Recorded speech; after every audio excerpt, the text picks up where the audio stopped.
something is really happening here. Is she came home from a shift at work and noticed that the doll was kind of placed weird on her bed. She approaches the bed and just has this really bad feeling, looks at the doll, and the doll has this red liquid on its chest and on its hands, and it looks like blood. The Late Night Legends podcast is meant for a mature audience. Topics covered may be violent or sexual in nature and are not suitable for sensitive listeners. Please be aware of your surroundings. For specific trigger warnings, please see the episode's show notes. Testimony shared by guests of this show are their own and do not necessarily reflect the views of the Late Night Legends hosts or staff. This podcast and any linked materials should not be considered medical or professional advice, nor is the information a substitute for the expertise or treatment from a professional. Listener discretion is advised. Watch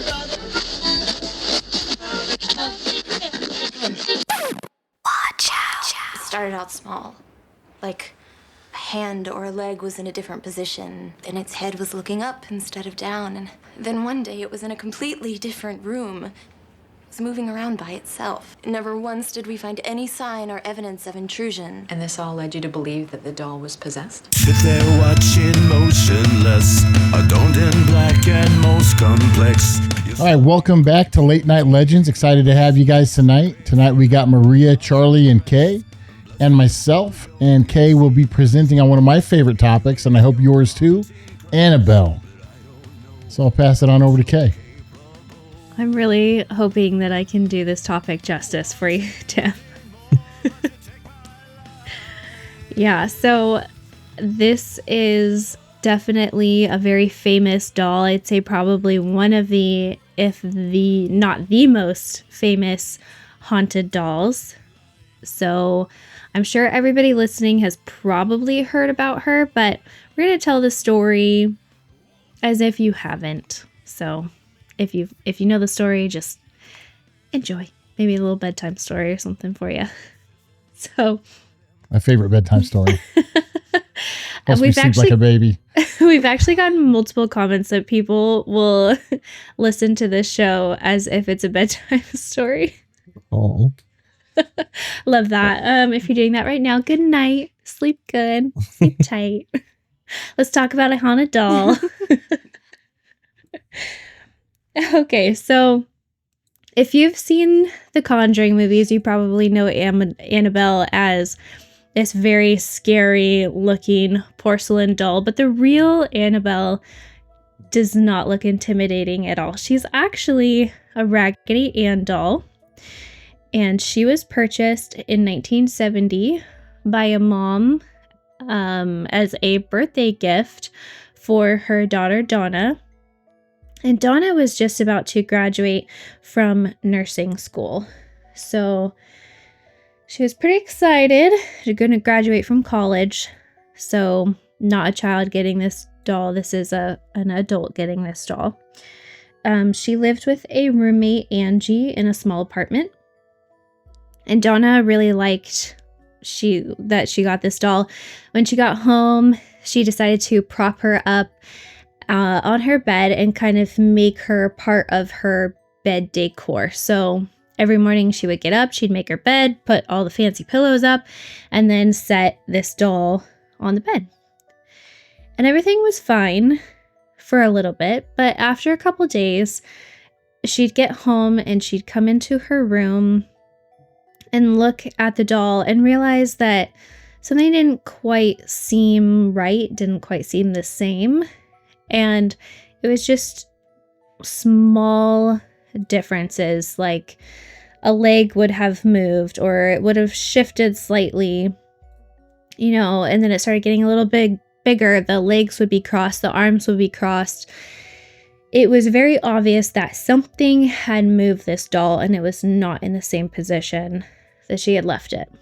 So it freaked her and her roommate Angie out a little bit, but it's to the point where you're kind of like, I'm probably making it up, right? I must have left the doll like this. Got an explanation for it. And then things start happening where there's not an explanation for it. She would come home from school or work at this point. She had graduated, and the doll would have moved either from her room into a different part of the house, or she would leave the doll on the couch, shut her bedroom door, and when she came home, the doll would be sitting on its bed in the spot that she usually placed it in with the door shut. And neither Donna nor Angie had been home that whole day.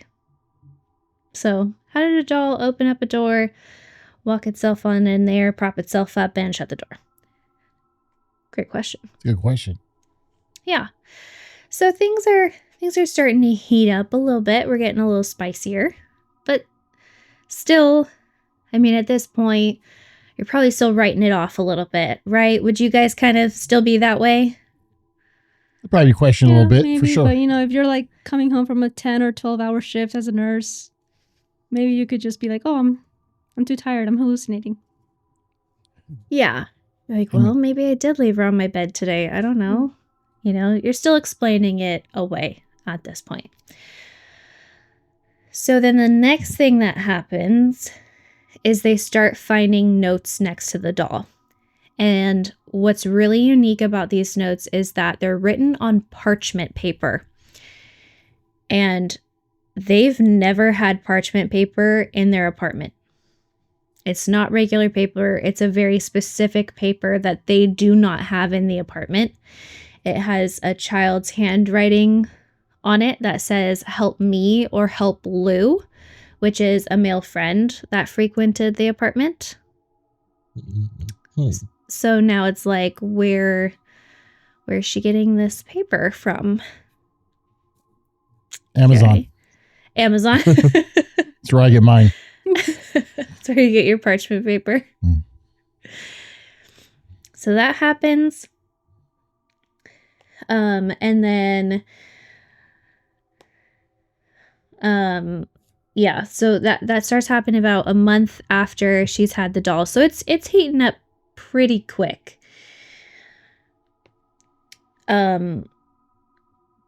What made Donna decide that something is really happening here is she came home from a shift at work and noticed that the doll was kind of placed weird on her bed. She approaches the bed and just has this really bad feeling, looks at the doll, and the doll has this red liquid on its chest and on its hands, and it looks like blood. So it really freaks her out, and she decides, okay, that's it. We need some professional help. So, is this a point where you guys would have called a professional, or would you called before this? Would this still be not enough to call a professional? What are you guys feeling? I got to say, as an adult, if I bought a doll, I don't know if I'd ever call a professional because I'd be too embarrassed to admit I bought a doll. Yeah, Well, it was a think gift. I'd just get rid of the doll. That's true. It was a gift Well, from your still. mother. But yeah, if I'm finding blood with like no source, I would call a professional. Because what if a crime scene happened and I wasn't there to see it? It's a good point. What if the doll framed you, though? Yeah, who's going to believe it was the doll? Yeah, right, Maria. The doll murdered him. Okay. Take her away. Hey, I Yep, would be lock safer her in up. jail than with the doll. So That's a good I mean, point. that's a good point, too. Would you call for help, Charlie? I think I would just get rid of the doll at that point. Like, sorry, Mom. This is creepy. She's like, where's that doll? I'm like, I burned it. It's gone. So sorry. Charlie, that's actually really logical. I would regift it. I'd give it to somebody I didn't like and let it handle them. Yeah, you go. okay. Like the office free pile or whatever. You know? Oh. Yeah. Oh my gosh. Okay. So Donna and Angie call a medium to come check out the apartment, see what's going on, and they hold a seance. And during the seance, the medium lets them know that there's the spirit of a little girl named Annabelle Higgins, who is in the apartment. And Annabelle was said to have lived on the property before the apartments were built. And one day when she was 7, her body was found deceased in the middle of the field where the apartments were eventually built. I don't have much information on Annabelle Higgins or how she would have died. That's really all the information that I have. So, yeah. Annabelle lets the medium know that she really likes living with Donna and really just wants to stay with them and feel loved. She's really lonely. She's scared. She's a little girl. And this really preys on Donna's empathy. And so Donna says, okay, cool, you can stay, Annabelle, and gives the spirit permission to be in the house and to inhabit the doll. Which, Never. if you know anything about spirits, you know you do not do that. Do not welcome them into your home. Do not give them permission. Don't do that. But they're thinking it's just a little girl, right? She's lonely. She's scared. That's what they all think. That's what they think. So let's talk about Lou, their friend, real quick. So Lou was a longtime friend. He was around before the doll and would frequently visit and stay with them. When Donna got the doll, he immediately sensed that something wasn't right. And he told Donna, that thing is evil and you need to get rid of it. And Donna was like, come on, Lou, it's just a little girl. It's just a doll. You're fine. Even after she allowed the spirit to stay and Lou was like, no, that's not a little girl. That's something evil. Donna was like, no, I really feel bad for the little girl. I'm not getting rid of the doll. And because of this suggestion, the spirit did not like Lou. So one night he was staying over, he's sleeping on the couch, and he had slept over before and would have bad dreams since they had gotten Annabelle. But this time it was a little different. He gets woken up from something really scary dream, but he feels like he's paralyzed. He can't move. He's looking around the room, and at his feet, standing, is Annabelle. Just standing, little doll. And he's paralyzed and horrified as Annabelle slithers up his leg and sits on his chest. And then she starts choking him. And there's nothing he can do. And he's trying to fight. He can't fight. And he passes out. He wakes up in the morning, totally fine. And is like, nope, I'm done. I'm over this. Now, the skeptic in me is saying this sounds like sleep paralysis. I will say that. Does anybody else kind of get that vibe? Yep. Yeah, I've heard similar stories for sure. Yeah. Like the pretty textbook, you wake up, you can't move, there's something scary coming at you. So it kind of sounds like that to me.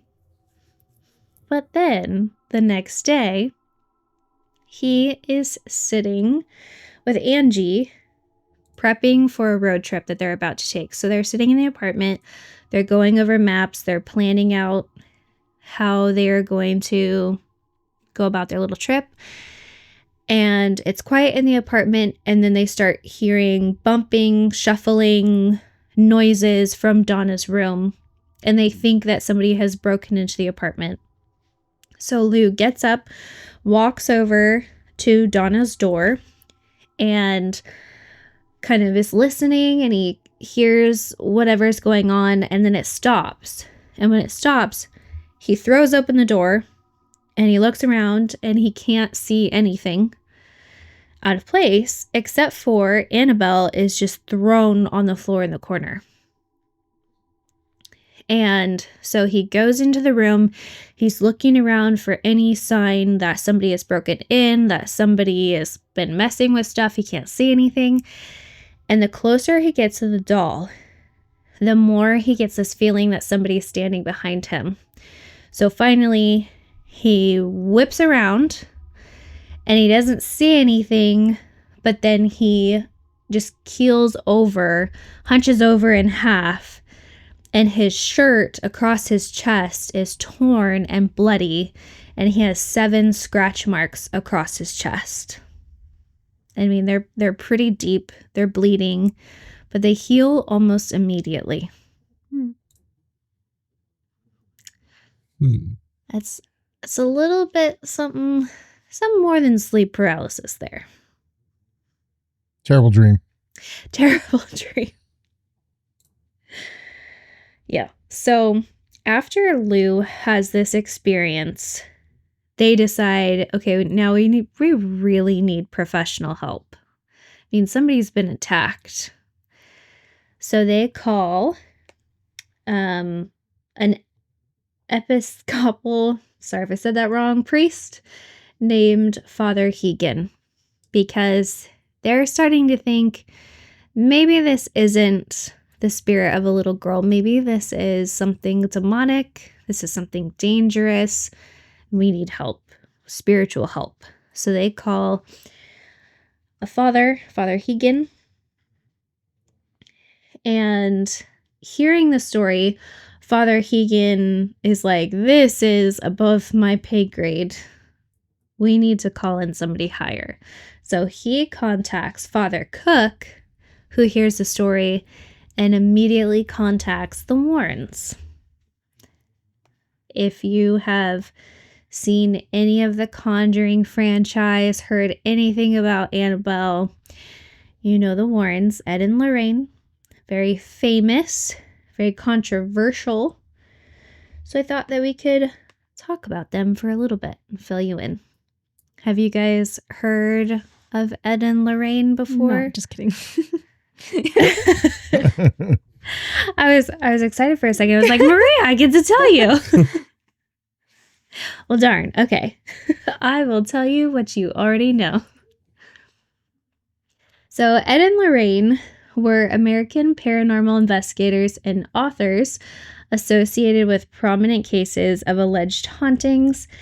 Ed was a self-taught and self-professed demonologist, author, and lecturer, and Lorraine professed to be clairvoyant and a light trance medium who worked closely with her husband. In 1952, the Warrens founded the New England Society for Psychic Research, which is NESPR, which is still active today, the oldest ghost hunting group in New England.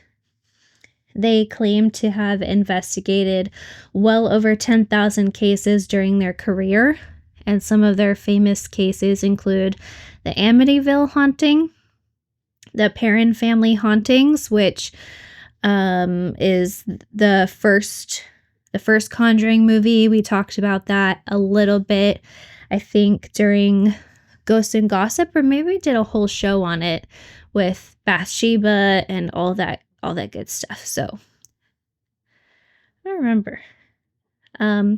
Another one was the Enfield Poltergeist, which we did last week. That one published today. Mm-hmm. So if you want more on that one specifically, check out our YouTube channel or Spotify or wherever you listen to podcasts, and you can learn a whole bunch about the Enfield Poltergeist. That one was the inspiration for Conjuring 2 with the 2 little girls. The Arnie Johnson case, where a man tried to plead guilty or not guilty to murder by reason of demonic possessions, which if you've seen the movie The Conjuring, The Devil Made Me Do It, that's that story. The Snedeker house, which was an old funeral home that was supposedly possessed by many demons, which is the base for the haunting in Connecticut. Oh. And the Smurl family hauntings, which is the basis for a brand new movie I discovered is just about to come out in September called Conjuring Last Rites. It's coming out September 5th of this year. And Tim is going to grace us with an entire show on that haunting. Should be fun. Yeah. So if you want to hear more on the Smurl family, come back in September. They are also famous for their Occult Museum, which was inside of their house, just in your normal run-of-the-mill neighborhood. Now, just a quick question. How would you guys feel if you found out your neighbor had an occult museum full of things like Annabelle? Probably make me a little uncomfortable. I'd be like, hey, do you want to come on this podcast?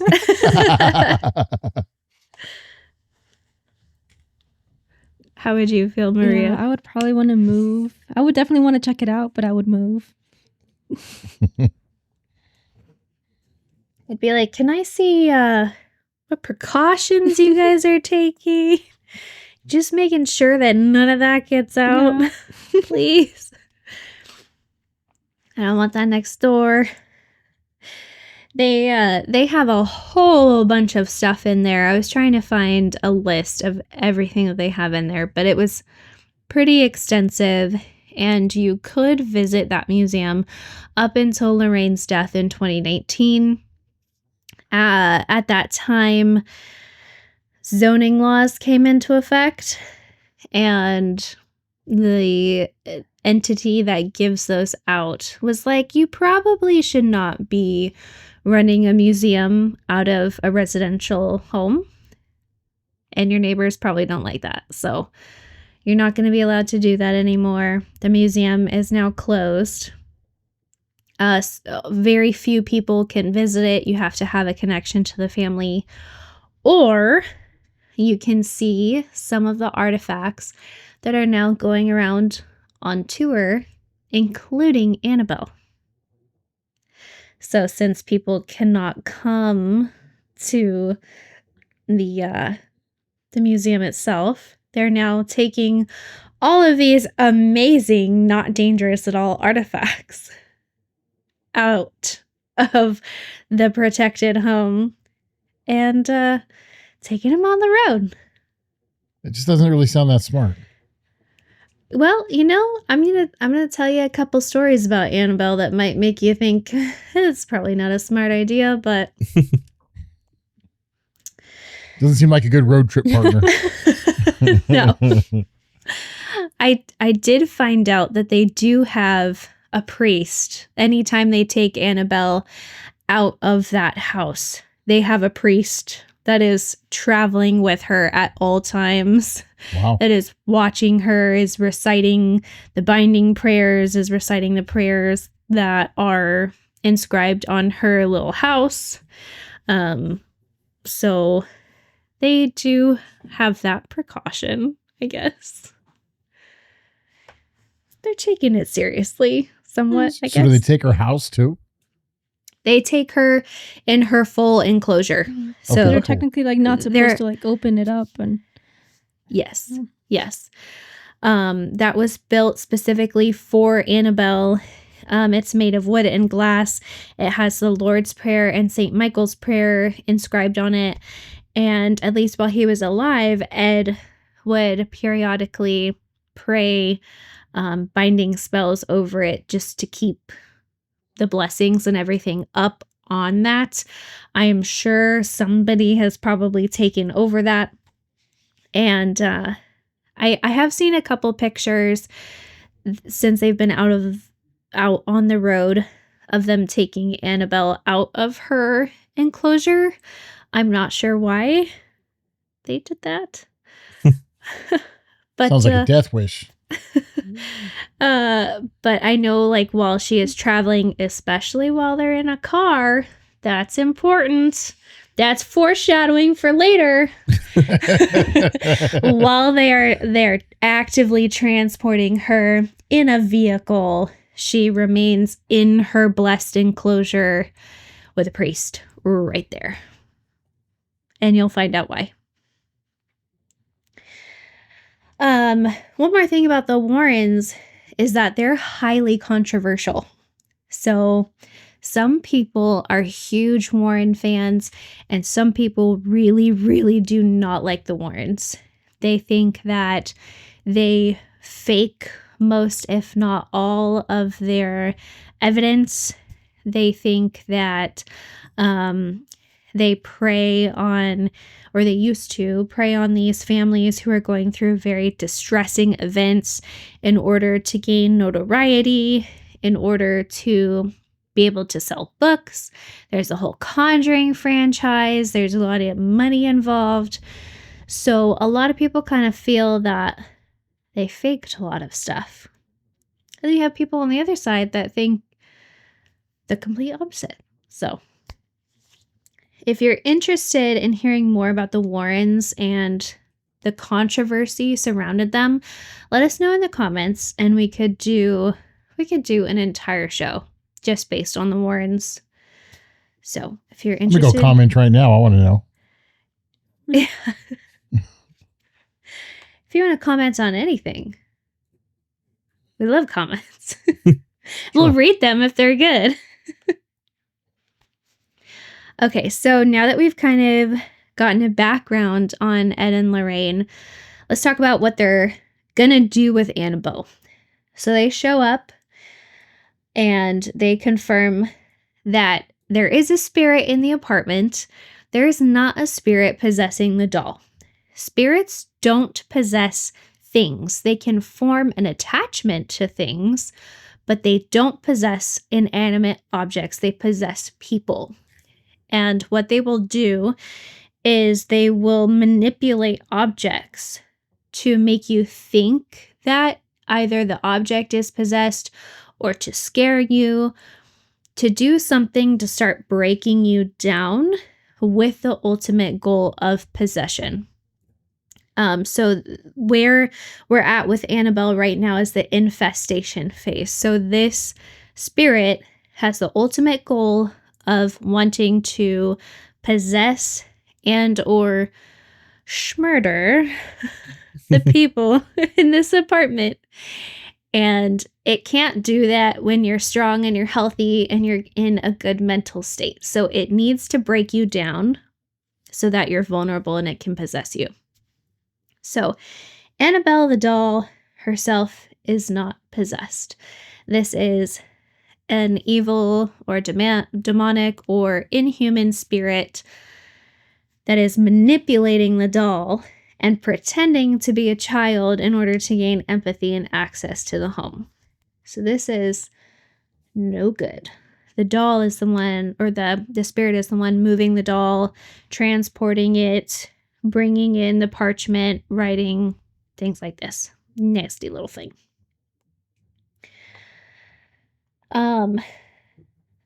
So yeah. So can the spirit detach from the doll then? So like this doll that's in the case, could the spirit not even be with it, be somewhere else tormenting other people? It could be. So when they eventually get to the point that they want to stop this spirit from being in the apartment, what they do is they go through and bless the apartment to try and make it an inhospitable space for this spirit, so it wants to leave. And then Ed and Lorraine, at the request of the two girls, take the doll, and the spirit is still attached to Annabelle. I'm not sure. I'm not super well versed in this. I'm not sure if a spirit can choose to unattach itself from an item, or if you have to do it. Because I know that you can do blessings and things to sever that attachment away from an object. Just knowing what I know about the Occult Museum, it would appear that the Warrens more focused on blessing a space to get the spirit out of the space and taking that object to their house with a spirit still attached to make sure that it left. They didn't really like sever the attachment to the object and then cleanse the space. So the inverse is probably true too. Then, if they can sever it, then they can probably bind it. So maybe they bound it to Yeah, Annabelle. I was thinking that That's why they put it in the. if the demon or entity thing like asked for permission to like inhabit the doll, then like maybe that kind of like in itself binds it to it and like now has that connection to it. So it could be with everything else that like they did to like bless the surrounding areas, like maybe that's the one thing that like it feels safe in, or like the only thing that it can inhabit. Yeah, it could be. I would also be interested to know if the spirit can choose to detach itself without permission. Because you hear stories where like paranormal investigators will go somewhere to do an investigation and something that's there will then attach to them and they take it home. I mean, yeah, maybe, because why would they like follow our rules and way of thinking of how they're supposed to work, you know? That's a good point. So, yeah. I don't know. Maybe if you have Excuse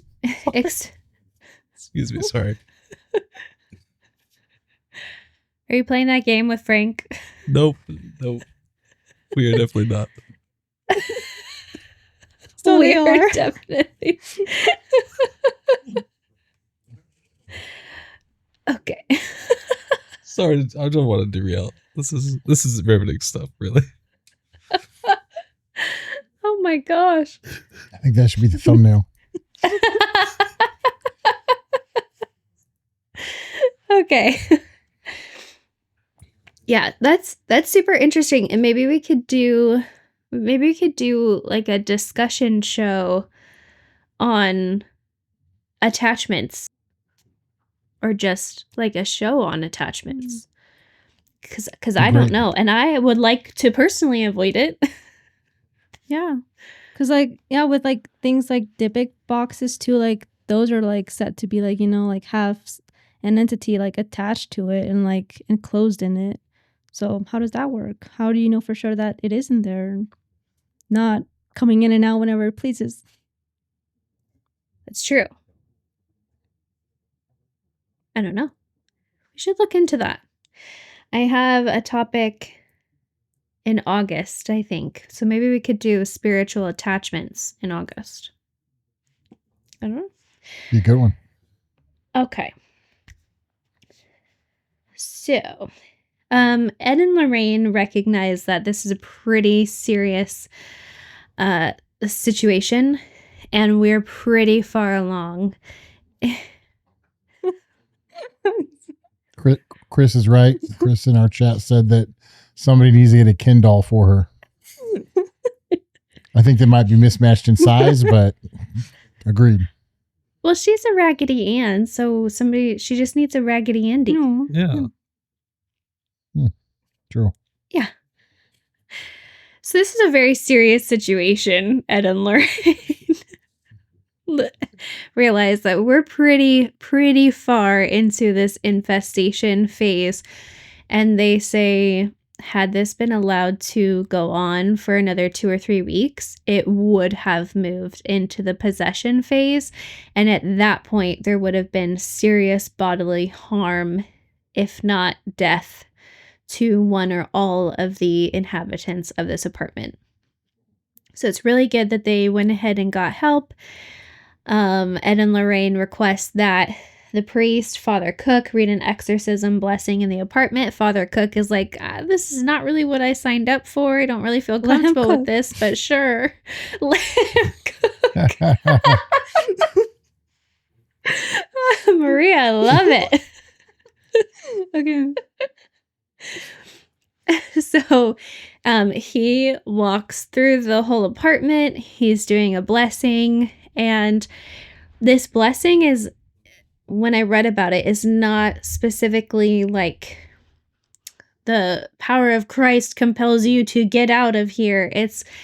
It's more speaking life into the apartment and speaking positive things into the apartment in order to make it an inhospitable environment for a demonic entity, which I thought was kind of interesting because whenever you watch movies, that's not what they're saying. It's very targeted at the entity, like get out, leave this place, leave this person.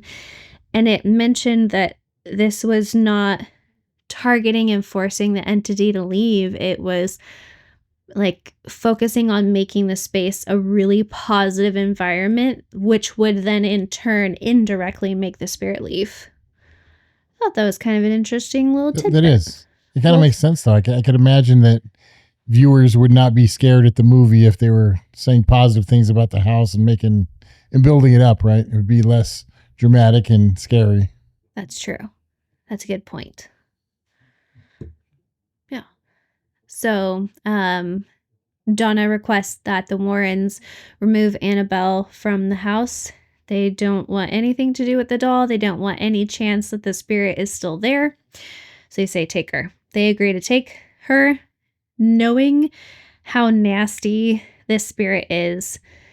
They put her in the back seat and agree, we're not going to be taking any interstates with this doll in the car. That didn't really change much because the doll was still ticked. And she was not done. So, on their way home... Oh, Tim! Tim! I just had a special delivery. Jump scare! She looks really tired. They gave her bags under her eyes. Go ahead, continue. We're listening. Tim, I think you should be the thumbnail. So anytime they come up to any sort of dangerous curve, I'm really distracted by this doll. Their car starts swerving and their brakes kind of go out and they lose control of the vehicle. And there are multiple times on this drive where they could have gotten seriously injured. Other people could have gotten seriously injured. And finally, Ed whips around, digs through his bag, pulls out a vial of holy water, throws it on the doll, makes a cross over the doll, and it all settles down. So, yeah, she is angry. Don't drive with Annabelle unless you have a priest on staff. Good advice. What? Good advice. Good advice. When they got to their house, that wasn't it for her. She does not immediately go down to their little cabinet of curiosities. She stays in the house with them. And she starts moving around the house. They'd leave her in one room. She'd appear in another room. She'd switch up positions. They'd find her standing. You just took this doll. You know this is a negative entity. You just took this doll out of someone's house because it was trying to possess them. You're like, I can just chill in mine. What? Okay, whatever. When they would go on trips, they would lock the doll in an external structure. And whenever they returned home, the doll would have gotten out of the locked structure into their locked house and would be sitting in Ed's chair upstairs. Just chilling. How she did that, I don't know. Maybe it was a dog sitter playing a joke. Who knows? They had different people come to visit Annabelle, and a young clergyman named Father Jason Bradford, a Catholic exorcist, came to the house. He picked her up and said, "You're just a rag doll, Annabelle. You can't hurt anyone," and tossed her back in the chair. And Ed warned him that you shouldn't say things like that to her, and Lorraine warned him to be careful on his way home. and to call them to let them know that he had made it safely home once he arrived. A few hours later, he calls them to let them know that the brakes on his car failed right as he was coming up to a busy intersection. He was involved in a near-fatal crash that destroyed his car, and he claimed to have seen Annabelle in the rearview mirror just before the crash. Yeah, so he looks up, he sees Annabelle in his back seat, and his brakes don't work, and he almost dies. Creepy. So after this, the Warrens have a special case fastened for Annabelle. This is what we were talking about. The wood, the glass, the prayer is inscribed on it, because she needs a safer place to stay. Even inside the box, she's still doing things. So a young couple was visiting the museum when the man decided to taunt the doll, banging on the glass and asking her to scratch him. Ed immediately demanded the couple leave. While riding their motorcycle home, the man lost control and ran headfirst into a tree, killing him. The girlfriend was severely injured and was hospitalized for over a year. And when they were interviewing her about it, she admitted that right at the time when he swerved off the road, they were laughing and joking about the doll, mocking the doll. So that is why if you meet Annabelle, even in her protected case, they will tell you, do not mock her, do not challenge her, just be respectful, be nice, because even from inside her box, she can still do really bad things to you. Charlie, you look confused. Then what's the point of the box? It's a great question. Just burn it. Why are we keeping this thing? Just burn the doll. See, this is another reason why we need to do a show on attachments. What would burning the doll do? Just spread it. Maybe. Now, there's 100 little Annabelles. That would be crazy. There's one with Tim. I mean, rule. Burn it with The holy old one, oil if too. that makes more difference. I don't know. It's just like I don't. Because like Ouija boards, you're not supposed to burn Ouija boards, are you? No. I mean, they come back. Yeah. So would it be kind of the same thing? Possibly. Who knows? I don't know. I guess we'd have to have someone burn it to find out, but I'm not going to burn it. I'm not even going to go visit it. So Nope. not it. Okay, come on back a month from now and we'll talk about attachments. Can you burn a doll to get rid of a demonic entity? We will find out. Yeah, someone will give we? us a haunted doll. We're gonna test this live This week on Mythbusters. Yeah. So I do have to put this little note in here because we were talking earlier about how some people don't really believe the Warrens. Well, Angie, Donna, Lou, the clergymen that you hear about in this story, none of them have ever come forward to talk about this. So this whole Annabelle story is all based on the Warrens' recollection, the Warrens' claim. Wait, not a single other person? No. Not even the mom that bought the doll that said, hey, I bought that doll? Nope. Yeah. Which kind of surprised me a little bit when I heard that.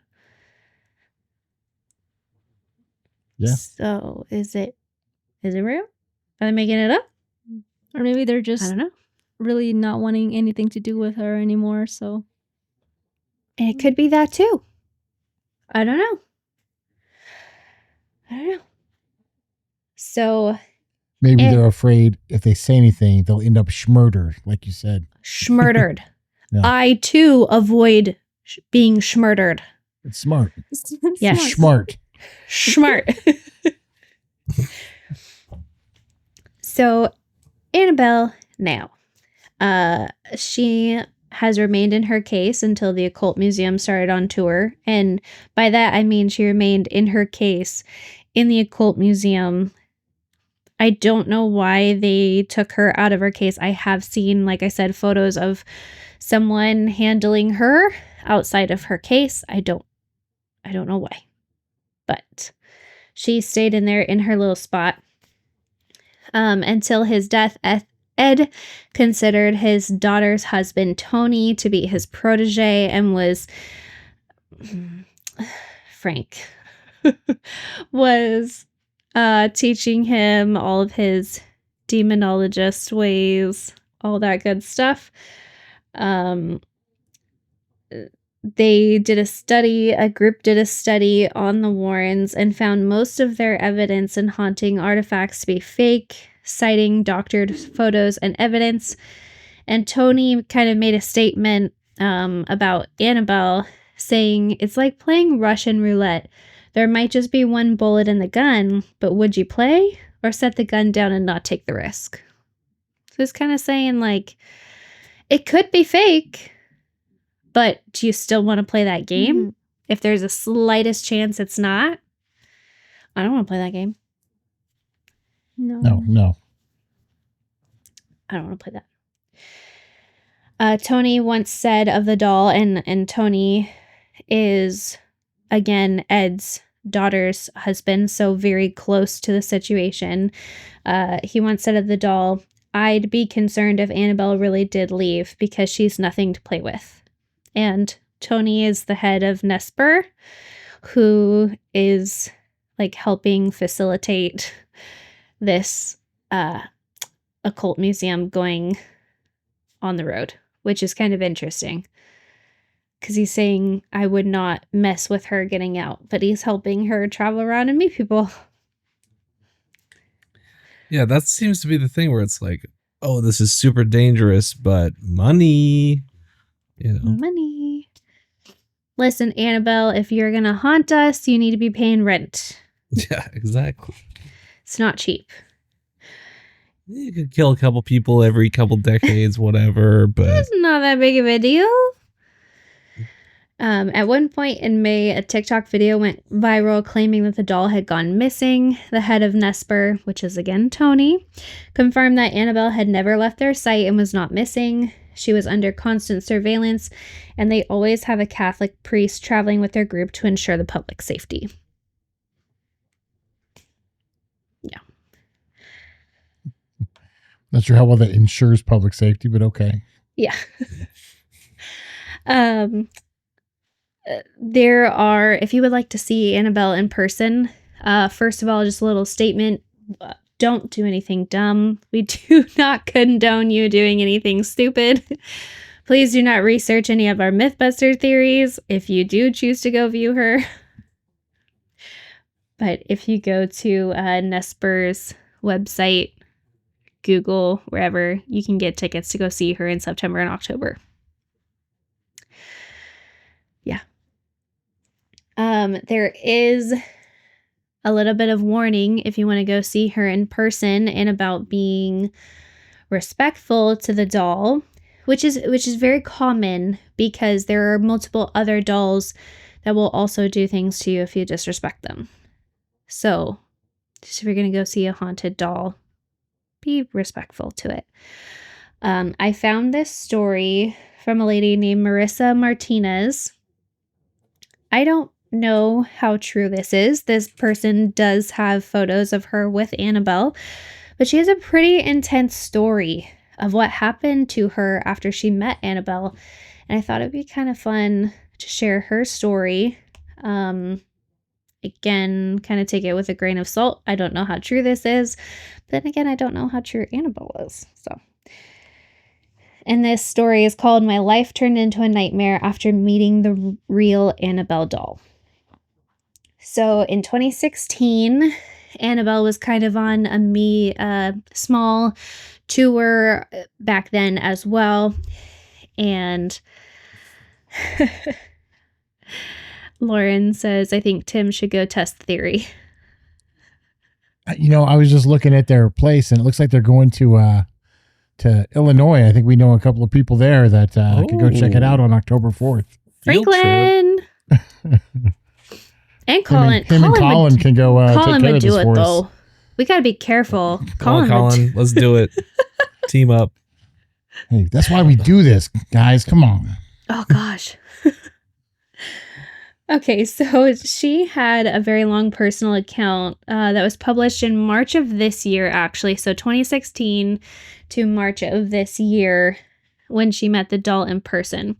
So she went to a little dinner event. They brought Annabelle out after showing a couple other artifacts from the Occult Museum.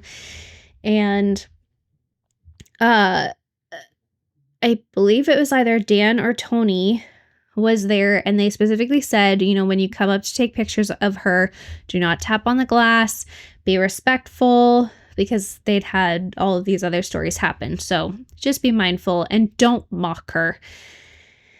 And while this Marissa lady was walking up to the case, she really wanted to mock her, but also had this voice in the back of her head saying this is a really stupid idea. And when she got up to the case, she did a little bit of mocking against her better. Supposed to listen to the voice of reason in your head. Yeah.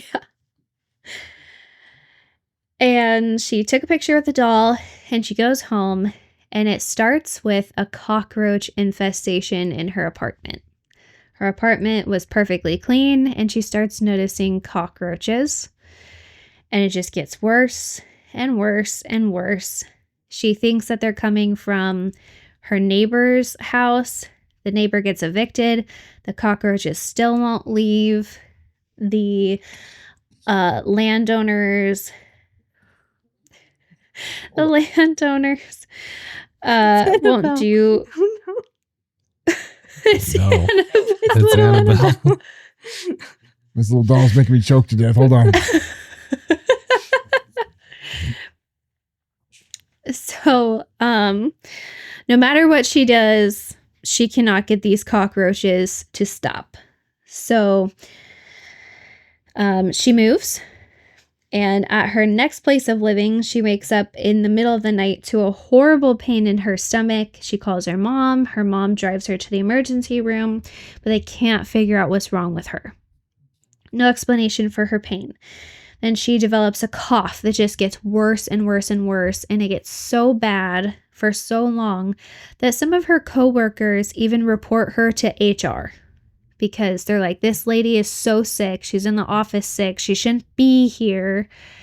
And she has to go into HR and explain, like, I have been to many doctors, many specialists. They can't find out what's wrong with me. It's not contagious. She's really embarrassed. So it's affecting her work life as well. Then one night she's sleeping and she starts hearing crinkling noises at the foot of her bed, like somebody is crinkling up a plastic bag. She flips on the lights. She cannot find anything that explains where this crinkling is coming from. Her dog isn't in the room. And this goes on for multiple nights. She can never figure out where this noise is coming from. Then her dog becomes violently ill one night. He jumps off her bed. He goes to the bathroom on the floor. She's trying to clean it up. And anytime she cleans it up, she just keeps finding more of it that's like on her body. And at one point she gets all of it cleaned up. She turns off the lights. She lays down on her pillow. And she realizes now she has dog mess all over her face because suddenly it ended up on her pillow, even though she had just looked and her bed was clean. So it was just kind of a nightmare. And over the next few months, it continues to kind of heat up in her apartment. She sees things out of the corner of her eye. She hears footsteps around. She hears creaking. She feels like she's being watched, and she's continually getting sick. And then she comes home and she sees a cockroach on her wall. She's like, I can't do this again. She cleans her apartment top to bottom because of this cockroach, and she has little Funko Pops. She has Funko Pops on her shelf, and one of them is Annabelle. And she's dusting and she realizes that she has an Annabelle Funko Pop and she's like, ugh, I probably shouldn't have anything of Annabelle's in my apartment, but she puts it back on the shelf. And she wakes up in the morning to find that one of the Funko Pops has been knocked to the floor and it's Annabelle's. And she's like, that's it. I'm getting rid of anything Annabelle. So she takes the Funko Pop. She gets in her car. She drives away from her house, throws it in a dumpster, drives back to her apartment, and reaches into her purse for something. And this gigantic cockroach climbs up her arm out of her purse. And then one night she was trying to sleep and an external automatic light comes on and her apartment doors started shaking like somebody was trying to break in. And then at that point, she's like, nope, I am erasing anything I could possibly have of Annabelle. So she goes on and on her social media, she deletes all of the pictures that she took of that night where she visited Annabelle for dinner. She deletes them off her phone and then buys a new phone. She throws away the purse that she was carrying that night. Anything that could possibly be connected to Annabelle and her visit from that dinner goes in the trash. She gets rid of it. And as soon as she does that, everything stops. That is intense. Thoughts? My thought is I'm starting to believe all of it. I don't even have a real Annabelle doll. And I almost Yeah. choked to death on my rock star and then spilled it all over my desk and had to clean it all up. So, yeah. Based on that, yeah, it's real. Yeah. Real. She's coming for you, Tim. Yeah, I got to get rid of this thing. Yeah, you do. It's going back to grandma's house. Poor grandma. Back where it came from. So since we are coming up on the hour, we can move into final thoughts. It doesn't have to be a short one. You can kind of talk about any thoughts that you have from that story or just anything from the show. But yeah, let's share our feelings together, friends, about the whole Annabelle story. So who wants to go first? I will go.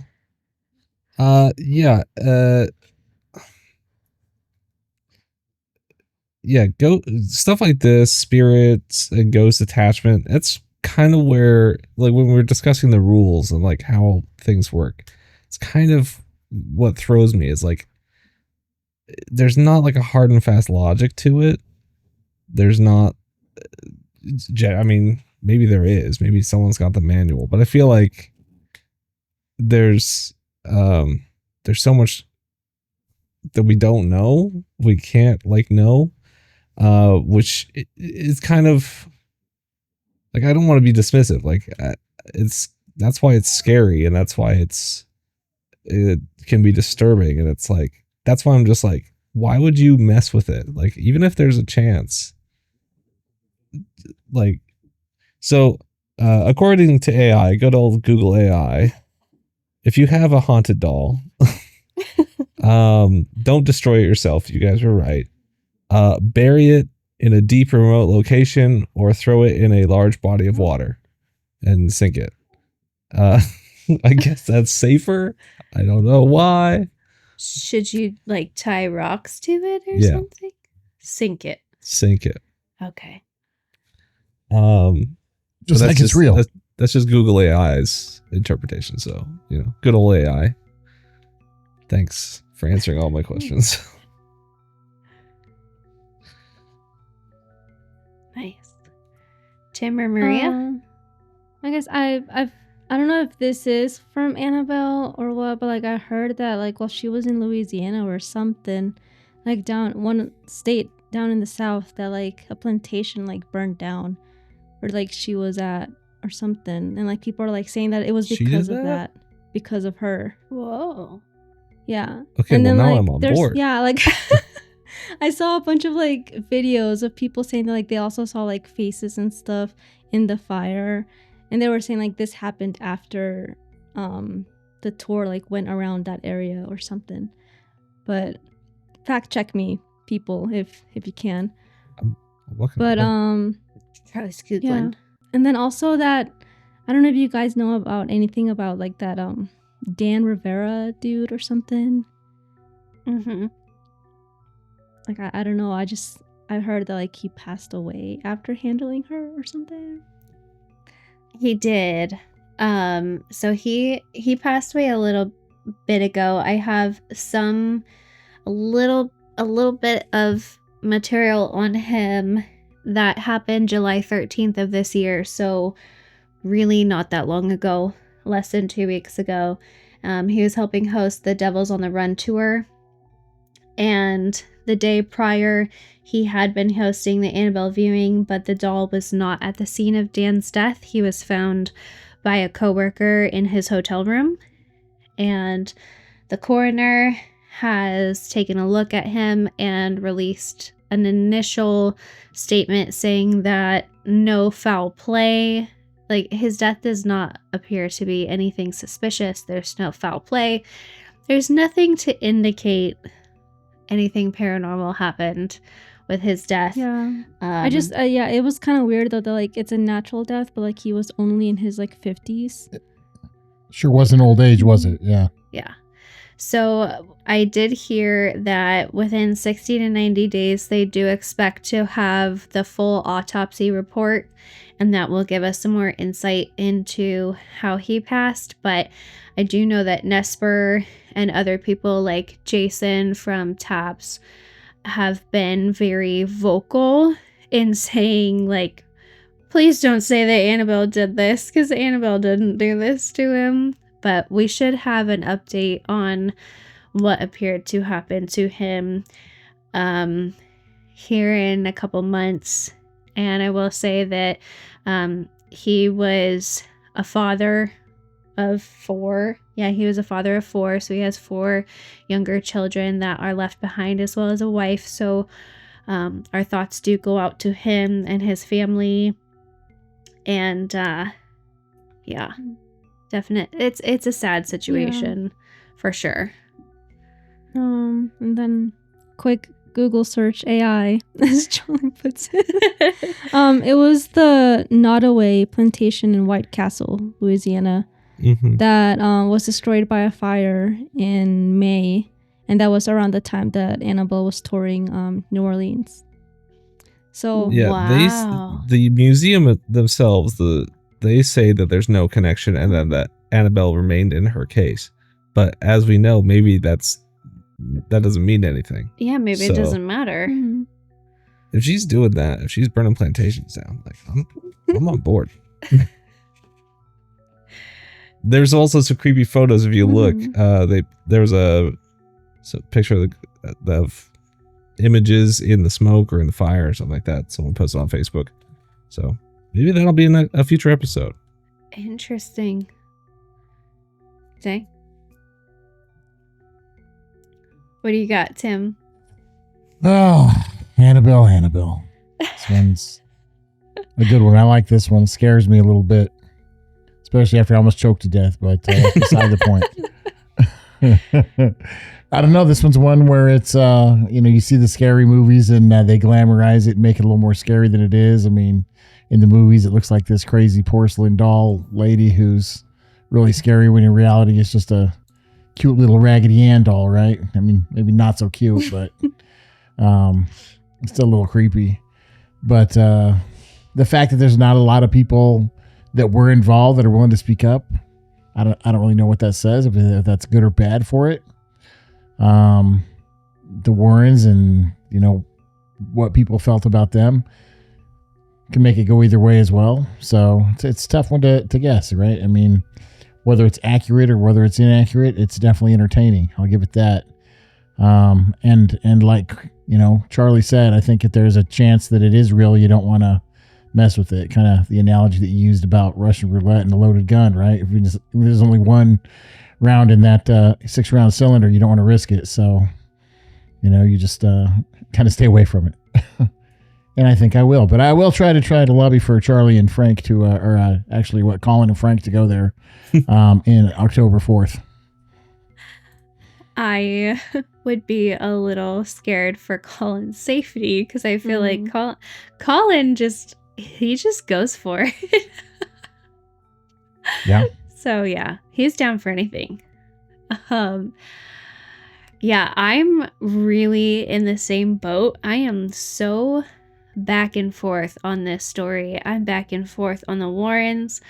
I do not know what to believe. I was getting pretty freaked out while I was researching this because I'm like, oh, this is, I mean, if she can affect people from inside her little box, like, I don't want to be on the radio, or I don't want to be live talking about this and make her angry or anything like that. But, you know, then I see that nobody from the story, except for the Warrens, has come forward to corroborate any of their claims. That, I was like, ugh, that made it take a big hit for me. I don't know. But I am in the exact same boat that regardless, I'm not going to mess with her, because if there is the slightest chance that there is something negative attached to her, I don't want to make it mad. I don't want it to come home and live with me. So I will be more than happy to leave Annabelle alone from a distance. I will not be buying tickets. She can visit Frank and Colin. Yeah. With that being said, let's talk about shows we have coming up. Next week, we're going to be talking about astral projection, lucid dreaming, and sleep paralysis. After that, we have Portland, Shanghai tunnels. After that, I may or may not be talking about spiritual connections, depending on if you want to hear about that. If you want to hear about that, let us know. If you want to hear about something else, let us know. And then right after that is a topic that is very, very close to the team's heart. You've heard us talk about Taco Bell so many times, too many to count, and we are going to be talking about the Taco Bell Strangler. So excited for that one. That is so on brand for us. So super excited. Hope to see you back next week and all the coming weeks for those topics. If there's anything that you would like us to talk about, please leave that in the comments. We are always reading comments and taking that into account when we are choosing our topics. And we do have a couple surprises for you guys coming up we won't talk about yet, but we are very excited to share some exciting news with you guys. And I think that is about all I have. So if you guys have nothing else, we can say goodnight. And thank you for joining, as Frank says. Thank you for telling a friend. Kiss your Annabelle doll on the cheek for us and your mother in that order. Thank you, Tim. like this even says, I love you on it. That's for that's for our viewers. Love that. Okay. Have a good night, everybody. Bye. Bye.